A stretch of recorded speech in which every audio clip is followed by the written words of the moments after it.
Il est possible de qualifier les ondes de différentes façons. Nous venons de voir qu'on peut les classifier selon leur moyen de propagation, donc on va dire que ce sont des ondes transversales ou longitudinales, et on pourra les qualifier aussi selon leur amplitude, leur longueur d'onde ou leur fréquence.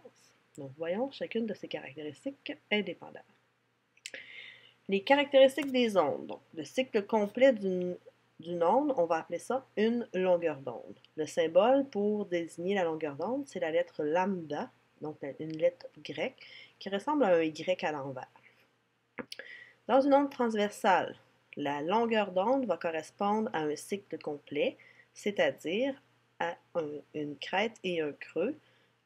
Donc, on mesure la distance entre les deux pour savoir de quelle longueur est l'onde. Donc, on dit la longueur d'onde.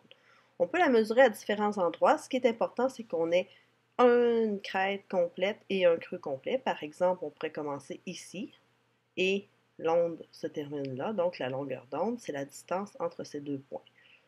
Même chose, on pourrait commencer à la position de repos et revenir à la position de repos. Donc, la longueur d'onde serait de cette longueur. Dans une onde longitudinale, donc la longueur d'onde correspond à une zone de compression et une zone de raréfaction qui se suivent. Donc, si on regarde dans l'exemple qu'on a ici, la longueur d'onde commence au début de la zone de compression et se termine à la fin de la zone de raréfaction. Et la distance qu'il y a entre les deux correspond à la longueur d'onde. On pourrait la mesurer au début d'une zone de raréfaction et à la fin d'une zone de compression, on aurait un cycle complet. Donc, la longueur d'onde serait la distance entre les deux.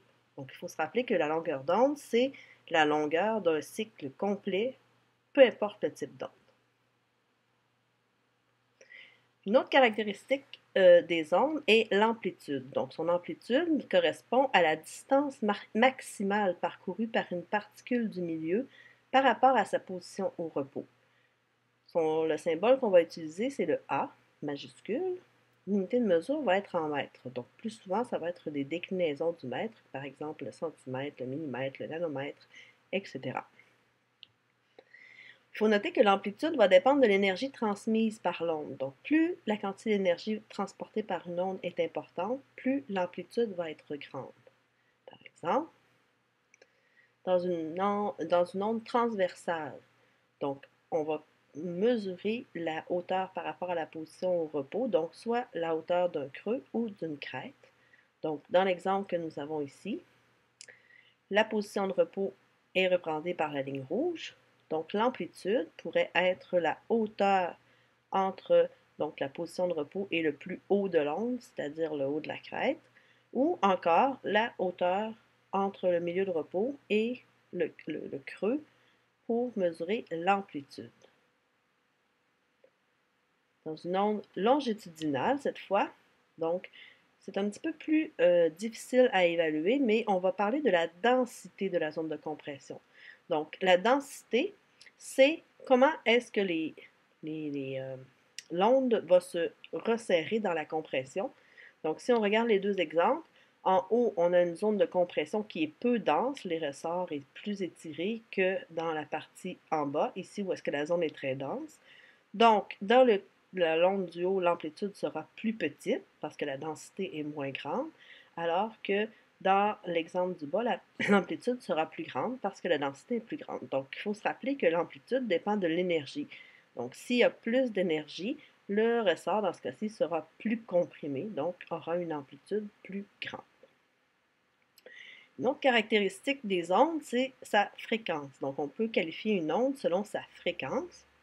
Ça va représenter le nombre de cycles par unité de temps. On se rappelle qu'un cycle, c'est une onde complète, donc soit une crête et un creux pour une onde transversale, ou dans une onde longitudinale, ce sera une zone de compression et une zone de raréfaction adjacente.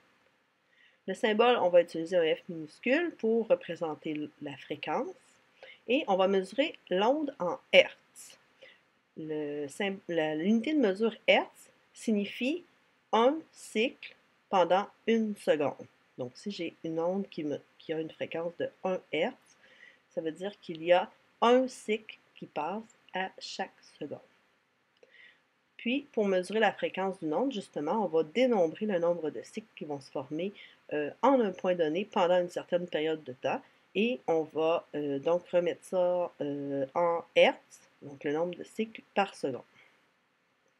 Dans les exemples qu'on a ici, donc si on suppose que la distance entre le début et la fin de la séquence qu'on observe dure 1 seconde, on va compter le nombre de cycles complets qu'on a dans notre onde.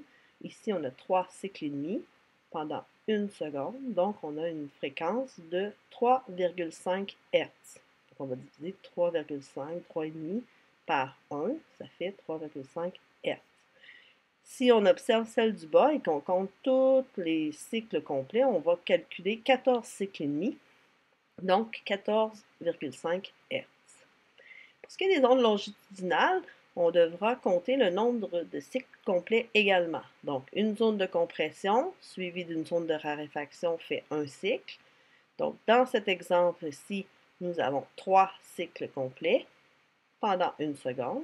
Donc, la fréquence est de 3 Hz. Dans l'exemple du bas, nous avons 4 zones, donc 4 cycles complets d'une onde longitudinale, donc ce qui fait une fréquence de 4 Hz. Donc on va parler de basse fréquence quand il y a moins de cycles qui passent par seconde et d'une haute fréquence quand il y a plus de cycles qui passent par seconde. Alors, si on résume, les caractéristiques qui seront utilisées pour qualifier les ondes ou les mesurer seront la longueur d'onde, l'amplitude et la fréquence. Ceci complète la capsule pour les caractéristiques sur les ondes.